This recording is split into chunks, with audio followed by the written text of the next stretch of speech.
construindo uma igreja sólida. Este é o tema da nossa mensagem de hoje, construindo uma igreja sólida. Nova versão, nova Almeida atualizada, Lucas. Nova Almeida atualizada. Vamos ler Mateus 16, versos 18 e 19. Mateus capítulo 16, versos 18 e 19, Nova Almeida atualizada. Depois desse texto, Lucas, todos que eu citar é NVI, tá bom? Só esse. Mateus capítulo 16, 18 e 19. Diz assim: Também eu lhe digo que você é Pedro, e sobre esta pedra edificarei a minha igreja, e as portas do inferno não prevalecerão contra ela. Eu lhe darei as chaves do reino dos céus. O que você ligar na terra será ligado nos céus, e o que você desligar na terra será desligado nos céus. Amém? Uma igreja sólida deve, acima de tudo, fazer exercer seus valores, seus princípios e a palavra de Deus, acima de tudo. Então, nessa noite, nós queremos falar um pouquinho sobre como construir uma igreja sólida. Lembrando que a igreja, ela é uma organização, nós somos uma organização, o MIB é uma organização, tem um estatuto, tem regras, tem deveres e direitos dos membros, mas não é apenas uma organização, nós somos um organismo vivo. É isso que diferencia essa questão de igreja para uma outra associação, por exemplo. Existem inúmeras associações sem fins lucrativos, como é a igreja. Só que a igreja não é apenas uma associação, uma organização. Ela é um organismo vivo. Um clube, ele não é um organismo vivo, mas a igreja é um organismo vivo. Glória a Deus por isso, porque nós fazemos partes. E nós somos representantes de Jesus aqui na terra. Nós somos embaixadores de Cristo. Diga assim: eu sou um embaixador de Cristo. Agora as mulheres dizem: eu sou uma embaixatriz. Isso, né? Porque o homem é o embaixador e a mulher é uma embaixatriz. Então, de Cristo, representantes legais de Cristo. Nesse texto que nós lemos de Mateus capítulo 16, versos 18 e 19, fala sobre a fundação. Jesus está falando com Pedro, dizendo: olha, eu te digo que você é Pedro. Pedro está aqui na frente de Jesus. E sobre esta pedra, ele mesmo, eu edificarei eu edificarei a minha igreja, e as portas do inferno não prevalecerão contra ela. E Deus deu uma autoridade tão grande, mas tão grande para a igreja, que no versículo 19 diz que tudo que nós ligarmos aqui na terra será ligado no céu, e o que nós desligarmos aqui na terra será desligado no céu. O que é isso? Tudo aquilo que nós podemos, que não existe algo tão explícito ou implícito na palavra de Deus, e há algo moral e edificante, a igreja tem autoridade para ligar aqui na terra e será ligado no céu. Vou dar um exemplo. A Bíblia, em nenhum momento, ela proíbe ingerir bebida alcoólica. A Bíblia diz para não se embriagar, ok? Mas nós, como igreja local, no nosso estatuto diz que nós não ingerimos bebida alcoólica. Aí você diz: é contra a palavra? É doutrina beber bebida alcoólica? Não, não é doutrina. Então, doutrinariamente não. Então, é ligado no céu também, de modo que se eu ou você começarmos a ingerir e dizer, não, não vou me embriagar. Nós estamos pecando contra algo que foi ligado, que Deus deu autoridade para nós ligarmos aqui. E se nós olharmos um pouco mais à frente, nós vamos ver essa questão também é sobre disciplinas das pessoas, de ligar ou desligar da igreja, é a autoridade que Deus deu para a igreja, por isso que é uma organização, mas também é um organismo vivo. Então todos que se levantam contra a igreja, eles estão se levantando contra Cristo. O que nós falamos, quem ouviu a meditação de hoje que eu postei? Dando murros em ponta de faca. Ali eu falei que o apóstolo Paulo, antes de ser apóstolo, ele era um fariseu, líder religioso. O que ele fazia? Ele perseguia os cristãos. E o que Jesus falou para ele?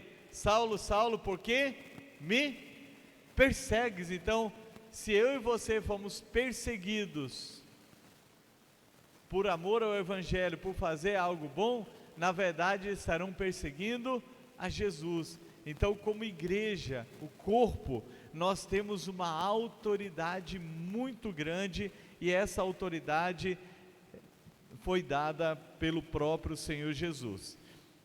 Como que nós construímos uma igreja sólida? Em primeiro lugar, essa igreja sólida, firme, ela deve ser fundamentada em Cristo. Eu quero que você coloque a 1 Coríntios 3:11. E eu vou repetir aqui o texto que eu falei aqui. Sobre esta pedra edificarei a minha igreja. Quem é o fundamento da igreja? Jesus Cristo. Ele é o fundamento. Então nós precisamos estar bem fundamentados em Cristo. A igreja é fundamentada, porque ninguém pode lançar outro fundamento além do que foi posto, o qual é Jesus Cristo. Para que uma construção seja sólida, estou falando no edifício agora, ele precisa de uma boa fundação. Um prédio arranha-céus, que tem 100, 120 andares, ele não pode ter 2, 3 metros de fundação. Vou enterrar aqui, fazer uma sapata de 2, 3 metros, ele vai suportar 100, 120 andares. Não, a fundação para baixo ela tem que ser muito sólida. Os engenheiros calculam o quanto ela precisa afundar, o quanto ela precisa de ferragem para que ela suporte todo aquele edifício. Então, para que a igreja seja sólida, o fundamento é Cristo. E eu quero dizer que nós, o MIB, somos fundamentados em Cristo Jesus, nosso Senhor. Por isso a igreja, como igreja local, ela precisa ser cristocêntrica, assim como a nossa vida individual também deve ser cristocêntrica. Toda a Bíblia é cristocêntrica. O que é isso? Jesus é o centro.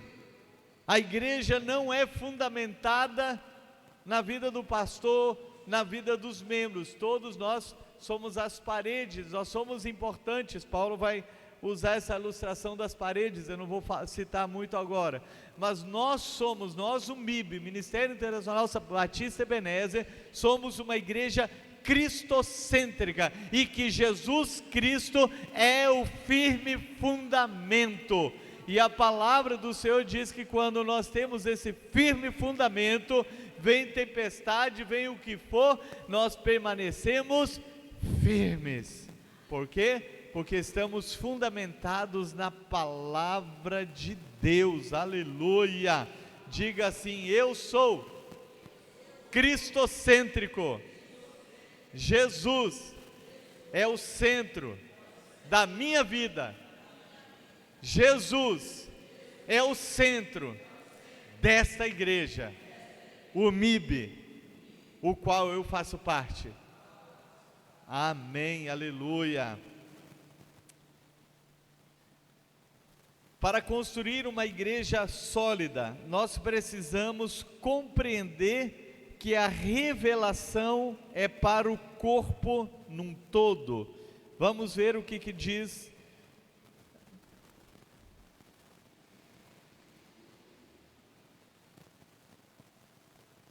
Pera aí, fugiu, só um pouquinho aqui. Já sei porque fugiu, que eu tenho em 2 lugares a mensagem aqui. Pronto. É Efésios, eu esqueci de colocar a referência. É 5, filha? Então, vamos lá. Efésios 5, 18 e 19.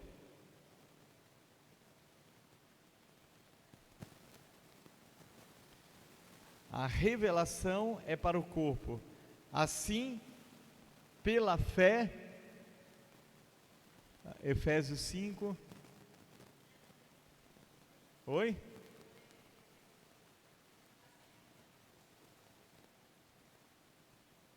Mas é Efésios, eu esqueci de colocar referências. Pega aí, filha, por favor. Eu vou ler o texto aqui para nós não ficarmos parados.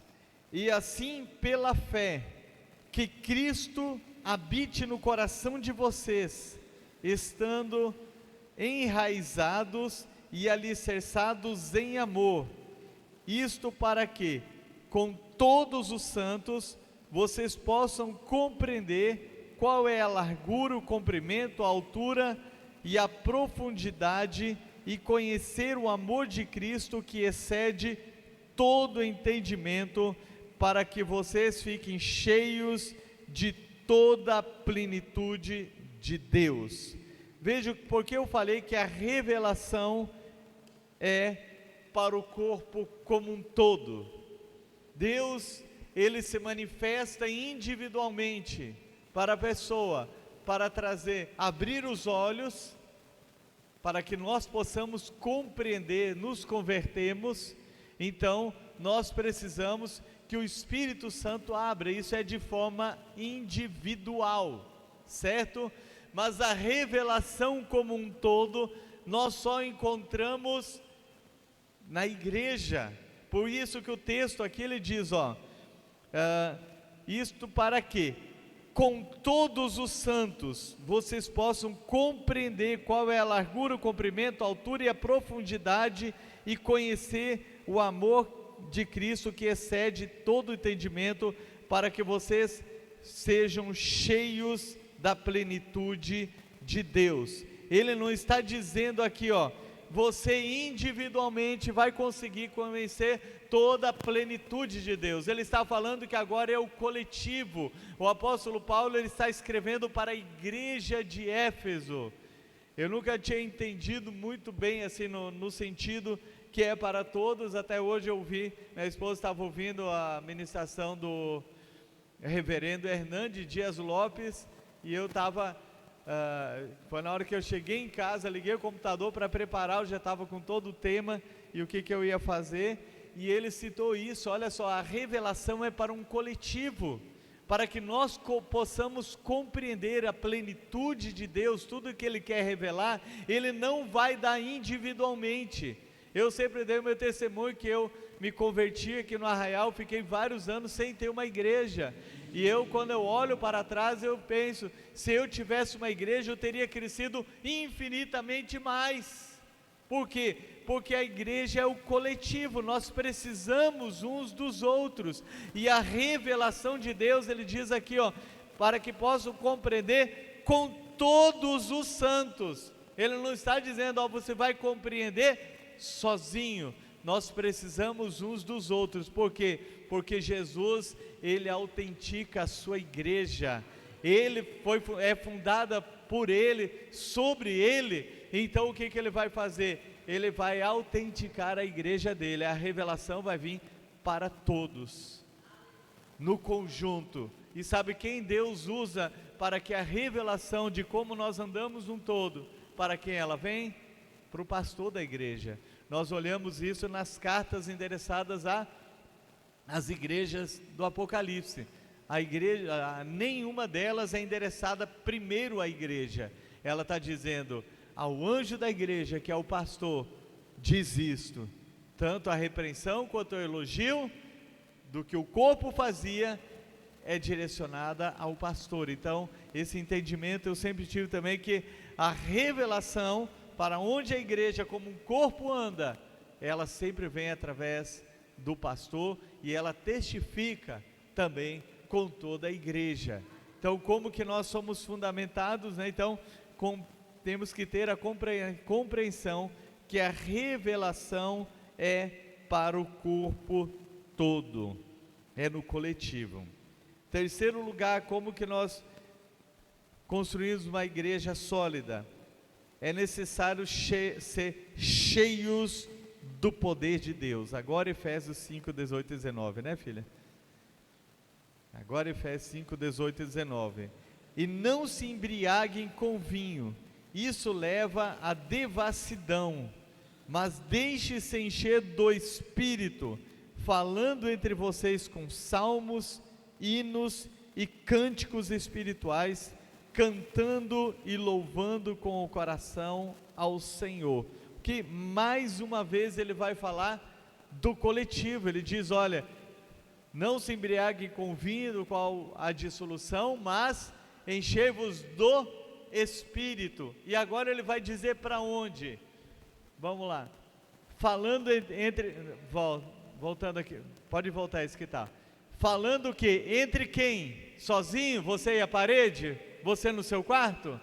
Ele está falando de um culto, não é isso? Com salmos, hinos, cânticos espirituais. Ele está falando o que acontece dentro de um culto.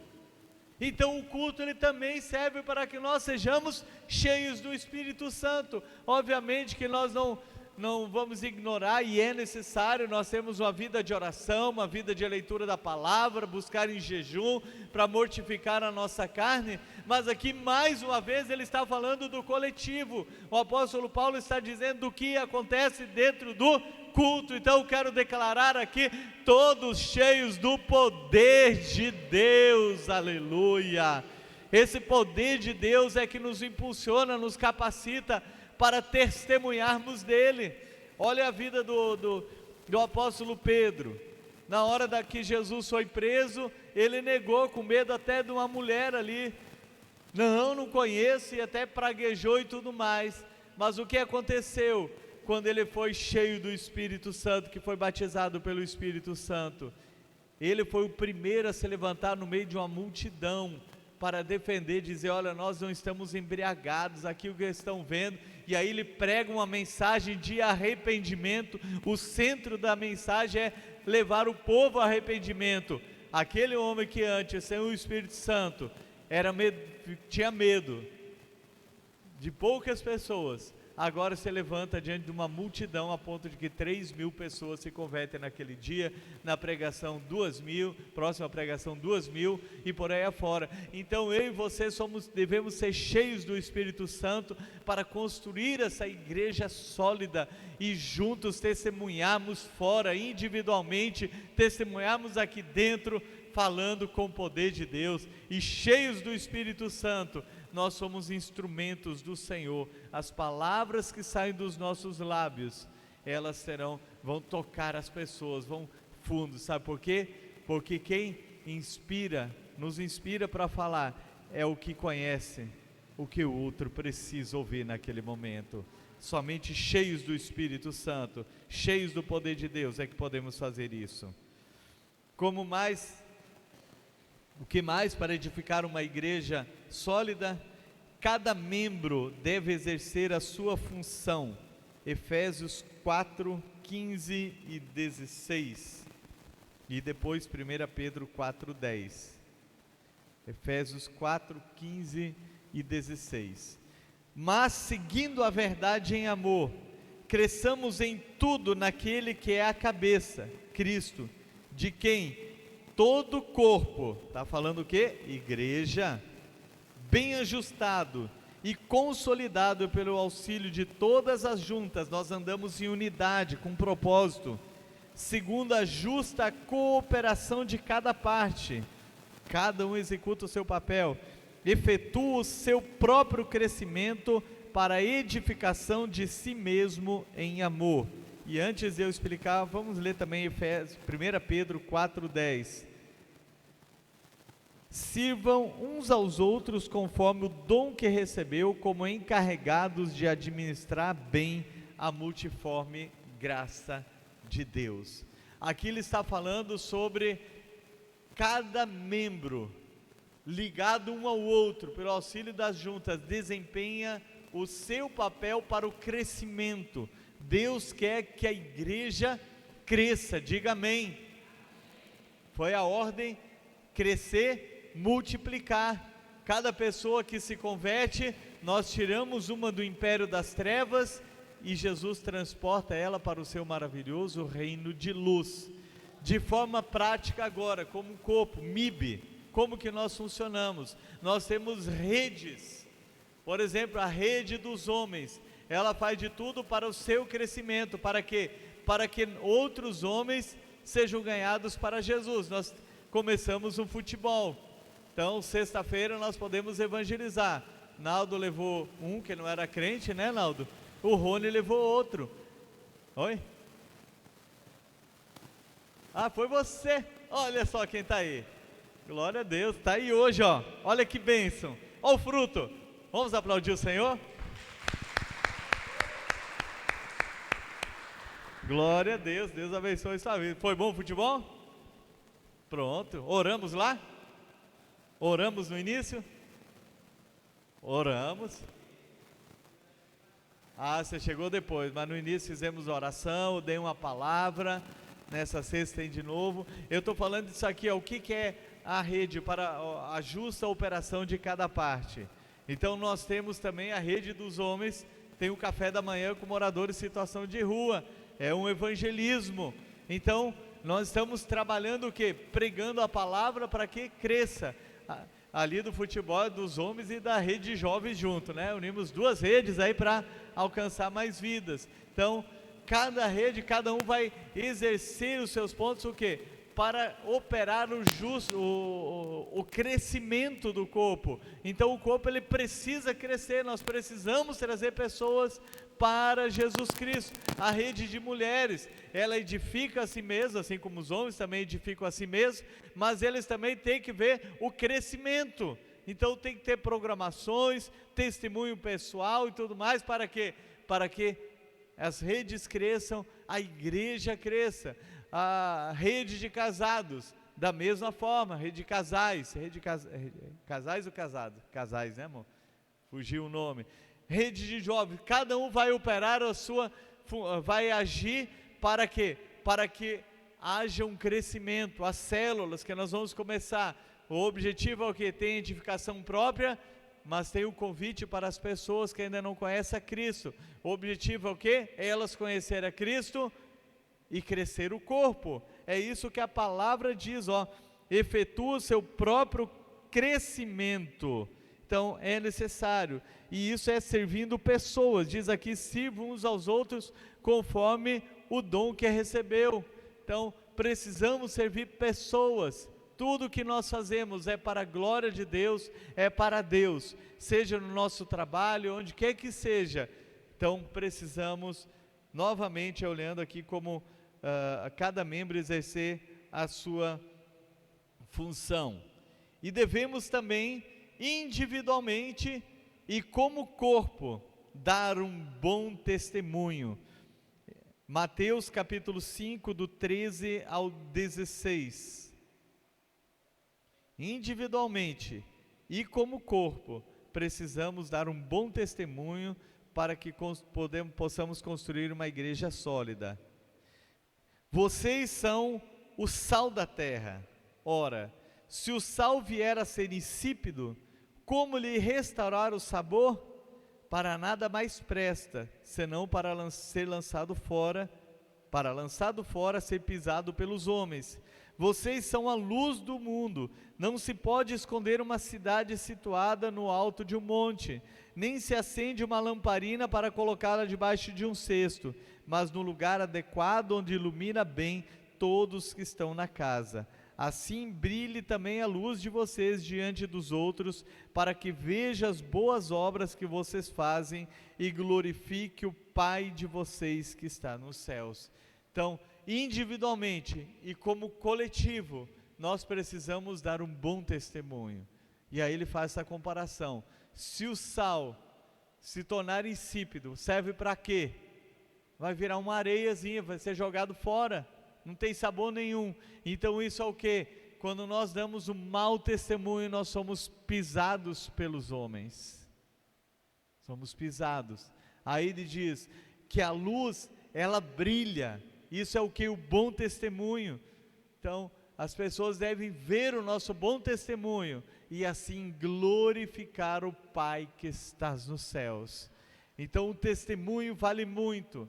Nós já falamos aqui, talvez quando éramos seminaristas ainda, aí, se não me engano em 96 isso, ou 97, em João Pessoa, nós fomos para tomar conta de uma congregação.